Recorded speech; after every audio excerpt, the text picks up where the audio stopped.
Hey family, and anybody else watching, and welcome back to As For Me and My House. Now today, Ezekiel 42 through 44, going out to the Quys today. We've been looking at the new temple, so the third temple, and again trying to determine, was it figurative? Is it a temple that's coming? We know that it has not yet been built, but we're going to look a little bit more at that today. So last time we looked at the temple area, including the courts, the rooms, the gates. Today we're going to be looking at the rooms for priests, God's glory returning to the temple. We'll talk a little bit about that. Also, the altar, the prince, Levites, and the priests. Again, just in these three chapters here, 42 through 44. So, starting with 42. Then the man led me northward into the outer court and brought me to the rooms opposite the temple courtyard and opposite the outer wall on the north side. The building, whose door faced north, was 100 cubits long and 50 cubits wide, both in the section 20 cubits from the inner court and the section opposite the pavement of the outer court. Gallery faced gallery at 3 levels. In front of the rooms was an inner passageway, 10 cubits wide and 100 cubits long. Their doors were on the north. Now the upper rooms were narrower, for the galleries took more space from them than the rooms on the lower and middle floors of the building. The rooms on the third floor had no pillars, as the courts had, so they were smaller in floor space than those on the lower and middle floors. There was an outer wall, parallel to the rooms and the outer court. It extended from the front of the rooms for 50 cubits, while the row of rooms on the side next to the outer court was 50 cubits long. The row on the side nearest the sanctuary was 100 cubits long. The lower rooms had an entrance on the east side, as one enters from the outer court. On the south side, along the length of the wall of the outer court, adjoining the temple courtyard and opposite the outer wall, were rooms with a passageway in front of them. These were like rooms on the north. They had the same length and width, with similar exits and dimensions. Similar to the doorway on the north, there were the doorways of the rooms on the south. There was a doorway at the beginning of the passageway that was parallel to the corresponding wall extending eastward, by which one enters the rooms. Then he said to me, "The north and the south rooms facing the temple courtyard are the priests' rooms, where the priests who approach the Lord will eat the most holy offerings. There they will put the most holy offerings, the grain offerings, the sin offerings, and the guilt offerings, for the place is holy. Once the priests enter the holy precincts, they are not to go in the outer court until they leave behind the garments in which they minister, for these are holy. They are to put on other clothes before they go near the places that are for the people." When he had finished measuring what was inside the temple area, he led me out by the east gate and measured the area all around. He measured the east side with its measuring rod. It was 500 cubits. He measured the north side. It was 500 cubits by the measuring rod. He measured the south side. It was 500 cubits by the measuring rod. Then he turned to the west side and measured it. It was 500 cubits by the measuring rod. So he measured the area on all 4 sides. It had a wall around it, 500 cubits long and 500 cubits wide, to separate the holy from the common. Chapter 43. Then the man brought me to the gate facing east, and I saw the glory of God of Israel coming from the east. His voice was like the roar of rushing waters, and the land was radiant with his glory. The vision I saw was like the vision I had seen when he came to destroy the city, and like the visions I had seen by the Kibar River, and I fell face down. The glory of the Lord entered the temple through the gate facing east. Then the Spirit lifted me up and brought me to the inner court, and the glory of the Lord filled the temple. While the man was standing beside me, I heard someone speaking to me from inside the temple. He said, "Son of man, this is the place of my throne and the place for the soles of my feet. This is where I will live among the Israelites forever. The house of Israel will never again defile my holy name, neither they nor their kings, by their prostitution and their lifeless idols of their kings at their high places.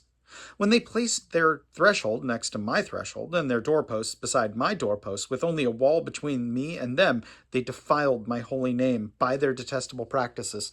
So I destroyed them in my anger. Now let them put away from me their prostitution and their lifeless idols of their kings, and I will live among them forever. Son of man, describe the temple to the people of Israel, that they may be ashamed of their sins. Let them consider the plan, and, if they are ashamed of all that they have done, make known to them the design of the temple, its arrangement, its exits and entrances, its whole design, and its regulations and laws. Write these down before them, so that they may be faithful to its design and follow all its regulations. This is the law of the temple. All the surrounding area, on the top of the mountain, will be most holy. Such is the law of the temple. These are the measurements of the altar in long cubits, the cubit being a cubit and a handbreadth. Its gutter is a cubit deep and a cubit wide, with a rim of 1 span around the edge. And this is the height of the altar. From the gutter on the ground up to the lower edge is to be 2 cubits high and a cubit wide, and from the smaller ledge up to the larger ledge it is 4 cubits high and a cubit wide. The altar hearth is 4 cubits high and 4 horns projecting upward from the hearth. The altar hearth is square, 12 cubits long and 12 cubits wide. The upper ledge is also square, 14 cubits long and 14 cubits wide, with a rim of a half and a cubit, and a gutter of a cubit all around. The steps of the altar face east. Then he said to me, Son of man, this is what the sovereign Lord says. These will be the regulations for sacrificing burnt offerings and sprinkling blood upon the altar when it is built. You are to give a young bull as a sin offering to the priests, who are Levites of the family of Zadok, who come near to minister before me, declares the sovereign Lord. You are to take some of its blood and put it on the 4 horns of the altar, and on the 4 corners of the upper ledge, and all around the rim, and so purify the altar and make atonement for it. You are to take the bull for the sin offering and burn it on the designated part of the temple area outside the sanctuary. On the 2nd day, you are to offer a male goat without defect for a sin offering, and the altar is to be purified as it was purified with the bull. When you have finished purifying it, you are to offer a young bull and a ram from the flock, both without defect. You are to offer them before the Lord, and the priests are to sprinkle salt on them and sacrifice as a burnt offering to the Lord. For 7 days you are to provide a male goat daily for a sin offering. You are also to provide a young bull and a ram from the flock, both without defect. For 7 days they are to make atonement for the altar and cleanse it. Thus they will dedicate it. At the end of those days, from the 8th day on, the priests are to present your burnt offerings and fellowship offerings on the altar. Then I will accept you, declares the sovereign Lord. Chapter 44. Then the man brought me back to the outer gate of the sanctuary, the one facing east, and it was shut.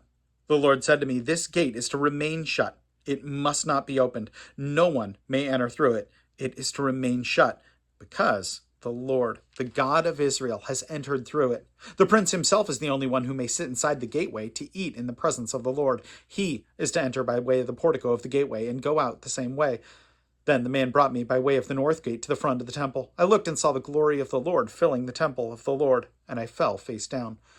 The Lord said to me, Son of man, look carefully. Listen closely and give attention to everything I tell you concerning all the regulations regarding the temple of the Lord. Give attention to the entrance of the temple and all its exits of the sanctuary. Say to the rebellious house of Israel, This is what the sovereign Lord says. Enough of your detestable practices, O house of Israel. In addition to all your other detestable practices, you brought foreigners uncircumcised in heart and flesh into my sanctuary, desecrating my temple while you offered me food, fat, and blood, and you broke my covenant. Instead of carrying out your duty in regard to my holy things, you put others in charge of my sanctuary. This is what the sovereign Lord says. No foreigner uncircumcised in heart and flesh is to enter my sanctuary, not even the foreigners who live among the Israelites. The Levites, who went far from me when Israel went astray, and who wandered from me after their idols, must bear the consequences of their sin. They must serve in my sanctuary, having charge of the gates of the temple and serving in it. They may slaughter the burnt offerings and sacrifices for the people, and stand before the people and serve them. But because they served them in the presence of their idols, and made the house of Israel fall into sin, therefore I have sworn with uplifted hand that they must bear the consequences of their sin, declares the sovereign Lord. They are not to come near to serve me as the priests, or come near any of my holy things, or my most holy offerings. They must bear the shame of their detestable practices. Yet I will put them in charge of the duties of the temple and all the work that is to be done in it.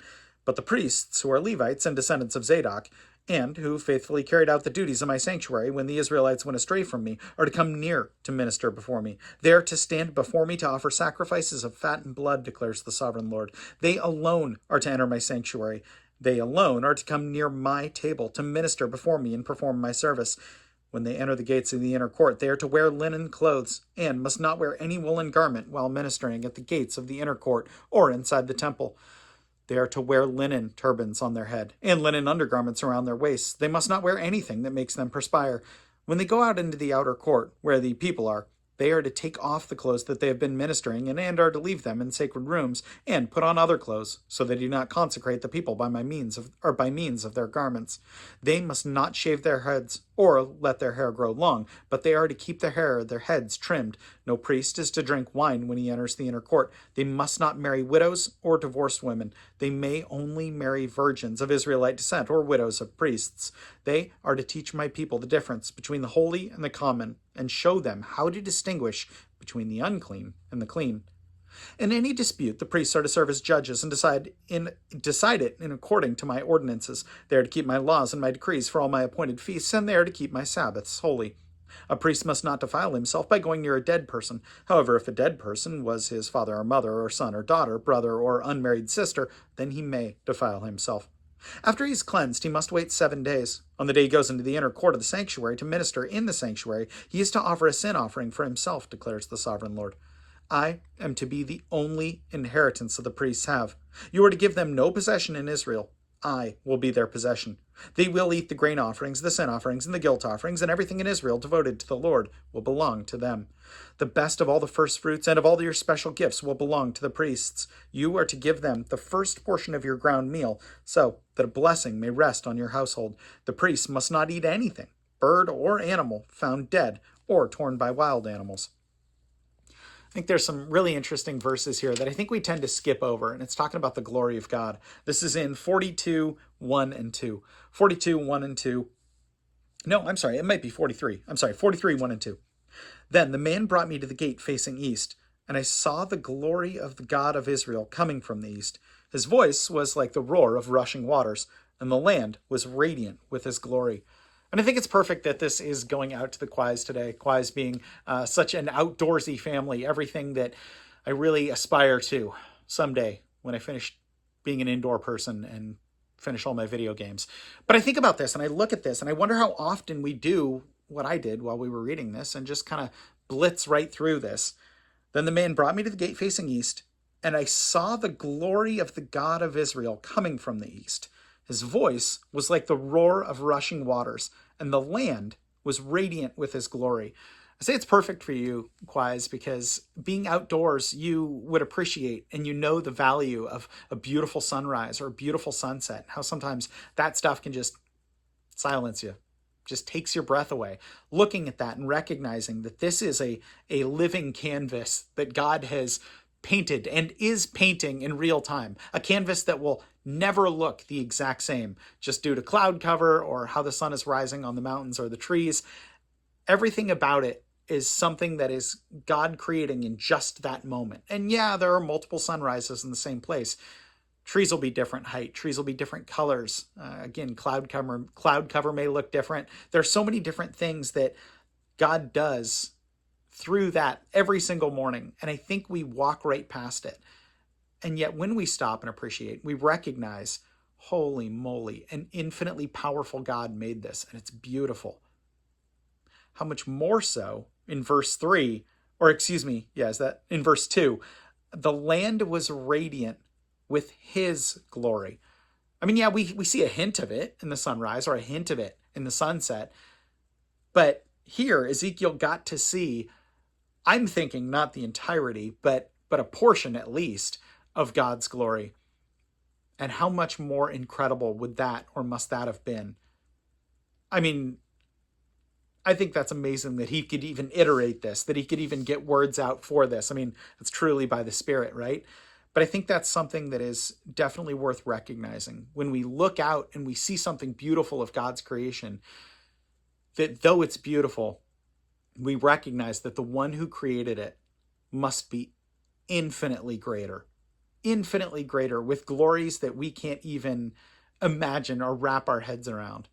I think it's interesting, and I talked about this a while ago, that there was I don't remember which telescope or whatever, but it had focused out to a dark portion of space, and it was just a high, like a high aperture lens or whatever. It was letting in as much light as possible just for this pinprick of space that was so dark, just to see if they could see anything out there.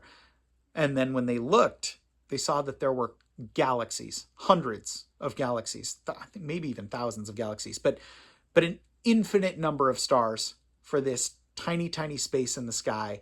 And it's like even the glory of God that we don't know about yet still exists out there. And that's just a hint of his glory. It's worth praying about, so let's do it. My God, I thank you for the Quys. I thank you for who they have been to our family, Lord, and I thank you for who they've been for your kingdom. God, I thank you that you have given them a passion for nature, Lord, for your creation. God, may we also stop as well and look around and recognize what you have done here, that though the earth is fallen, Lord, it still, even in its fallen state, reflects your beauty and your glory. God, when we see that, may we pause and recognize that you are still infinitely greater, Lord. We thank you so much for it. We thank you so, so much for Jesus. And it's in his name that we pray. Amen. Well, Quys, good grief. I love you tons. I appreciate you. So thankful for you. And for anyone else watching, know that I appreciate you as well. And I will plan on seeing you tomorrow. Have a good one.